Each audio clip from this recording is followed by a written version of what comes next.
Hi guys, எல்லாருக்கும் வணக்கம் guys. இந்த வீடியோவில் நம்ம என்ன பார்க்க போகிறோன்னா, என்னப்பா இந்திய அணி இப்படி அடிக்கிறாங்க, கண்டிப்பாக சாம்பியன் டிராஃபி கோப்பையை இந்திய அணி வெல்றதுக்கு நிறைய வாய்ப்பு இருக்குது. அது மட்டும் இல்லாமல் இதை பண்ணால் மட்டும் போதும். இந்திய அணிக்கு நான் கொடுக்குற அட்வைஸ் இதுதான். நான் இந்திய அணிக்கு ஆதரவு தெரிவிக்கிறேன். கண்டிப்பாக இந்திய அணி தாங்க கோப்பையை வெல்லும் அப்படின்னு சொல்லிட்டு முன்னாள் ஆஸ்திரேலியா நட்சத்திர வீரர்னு சொல்லாங்க டேவிட் வார்னர் பார்த்தீங்கன்னா இந்திய அணிக்கு ஆதரவாக பேசியிருக்காரு. அது மட்டும் இல்லாமல் சாம்பியன் டிராஃபி கோப்பையை ஃபைனலாக நியூசிலாண்டை இந்திய அணி தான் வீழ்த்துன்னு சொல்லிட்டு அடித்து பேசியிருக்காரு. அவர் என்ன பேசினார், ஏது பேசினார் சொல்லிட்டு வீடியோ டீட்டெயில்டாக பார்க்கலாம். அதுக்கு முன்னே நீங்கள் நம்ம சேனலுக்கு புதுசாக வந்திருந்தீங்கன்னா ஒரு சப்ஸ்கிரைப் மட்டும் பண்ணிவிட்டாங்க. வீடியோக்குள்ளே போகலாம்.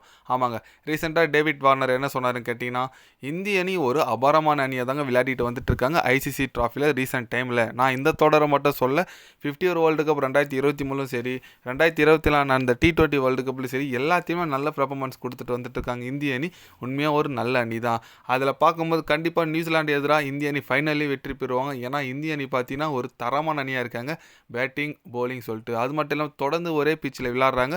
அது அவங்களுக்கு கூடுதல் அட்வான்டேஜ் தான். அந்த பிச்சு பார்த்தீங்கன்னா ஸ்பின்னர்ஸுக்கு ரொம்பவே ஹெல்ப்ஃபுல்லாக இருக்குது. அந்த வகையில் பார்த்தீங்கன்னா நியூசிலாண்டை விட இந்திய கிட்ட ஒரு நல்ல குவாலிட்டியான ஸ்பின்னர்ஸ் இருக்காங்க.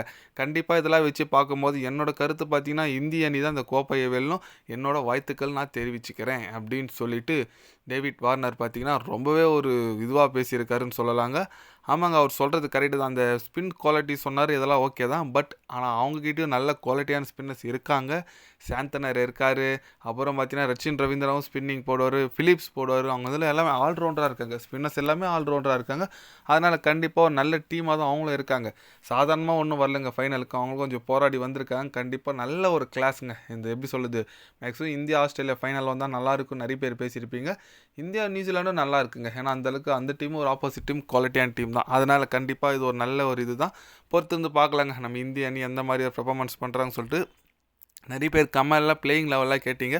பிளேயிங் லெவலாக சேம் தாங்க, எதுவும் மாற்ற மாட்டாங்க. ஏன்னா செமிஃபைனலில் அந்த பிளேயிங் லெவல் வச்சு வின் பண்ணியிருக்காங்க. அப்புறம் எப்படி இந்த மாற்றுவாங்க, அதெல்லாம் வாய்ப்பில்லை. கண்டிப்பாக நம்ம இந்திய அணி சேம் பிளேயிங் லெவல் தான். வருண் சக்கரவர்த்தி ஃபைனலில் ஆடுவார்.